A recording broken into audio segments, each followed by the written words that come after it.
चरित्रहीन शरत चंद्र चट्टोपाध्याय द्वारा लिखित एक क्लासिक उपन्यास है जो समाज में स्त्री पुरुष के संबंधों, चरित्र की परिभाषा और सामाजिक कुरीतियों पर गहराई से प्रकाश डालता है। चलिए कहानी सुनते हैं। संध्या का समय था, सूर्य अस्त हो रहा था और उसके सुनहरे किरणों से गंगा की तरंगें दमक रही थीं।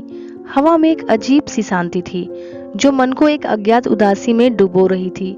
इसी समय गंगा किनारे एक विशाल हवेली के आंगन में महेंद्र बैठे थे। उनके चेहरे पर कुछ अजीब सा तनाव था, जैसे कोई द्वंद्व उनके मन में चल रहा हो। महेंद्र कोलकाता में पढ़े लिखे आधुनिक विचारों वाले युवक थे। उन्होंने हाल ही में गिरिबाला से विवाह किया था, जो सुंदर और शालीन थी, लेकिन उसके मन में एक और छवि बस गई थी। वह थी कुंद नंदिनी की छवि।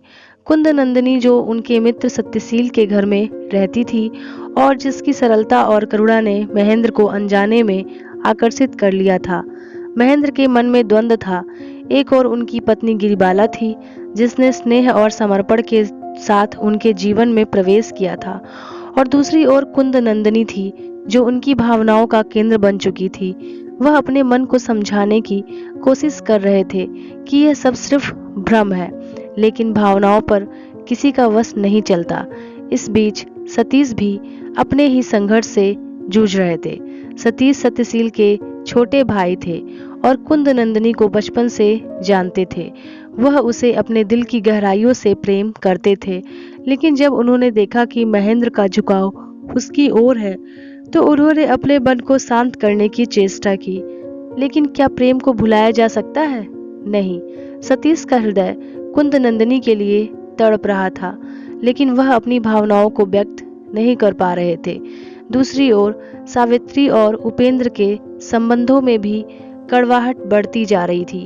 उपेंद्र सतीश का बड़ा भाई था और उसकी पत्नी सावित्री एक सशक्त और आत्मसम्मान रखने वाली महिला थी, लेकिन समाज ने उसके चरित्र पर उंगली उठानी शुरू कर दी थी और उपेंद्र ने धीरे धीरे उससे दूरी बना ली थी।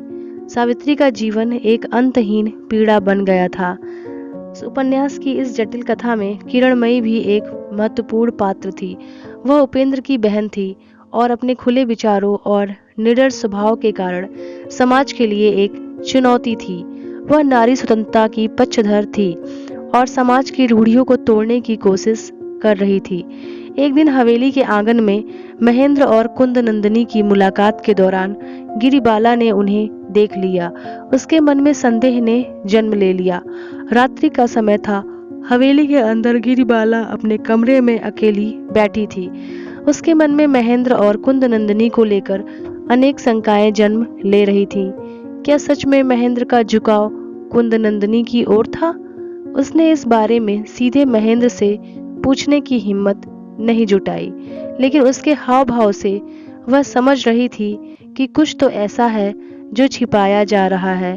उधर महेंद्र भी इस समय अत्यंत असमंजस में थे। वह गिरिबाला से प्रेम करते थे, लेकिन कुंद नंदिनी के प्रति उनके मन में एक अनजानी आत्मीयता थी। उन्होंने कई बार अपने मन को समझाने का प्रयास किया कि यह केवल आकर्षण है, लेकिन सच यह था कि वह स्वयं अपने भीतर के द्वंद्व से संघर्ष कर रहे थे। इसी बीच सतीश का मन कुंद नंदिनी को लेकर विचलित रहने लगा था। उसने महेंद्र की कुंद नंदिनी के प्रति रुचि को भांप लिया था, लेकिन अपने मन की पीड़ा को किसी से साझा नहीं कर सकता था। वह जानता था कि कुंद नंदिनी पर उसका कोई अधिकार नहीं, लेकिन फिर भी उसके हृदय में प्रेम का दीपक जलता रहा। दूसरी ओर सावित्री के लिए जीवन और भी कठिन हो गया था। समाज ने उसके चरित्र पर संदेह किया था और उसका पति उपेंद्र भी उस पर विश्वास नहीं कर रहा था। सावित्री ने कई बार उपेंद्र को समझाने की कोशिश की, लेकिन उपेंद्र के मन में उठती शंकाएं और सामाजिक दबाव ने उनके रिश्ते को और भी विषाक्त बना दिया था। इस पूरे घटनाक्रम में किरणमयी एक अलग दृष्टिकोण रखती थी। वह उपेंद्र की बहन थी और समाज की उन रूढ़ियों के खिलाफ थी जो स्त्रियों को अपमानित और संकुचित करती थी। वह अपने खुले विचारों के कारण घर में सभी से अलग मानी जाती थी। सावित्री के अपमान ने किरणमयी को झकझोर कर रख दिया था।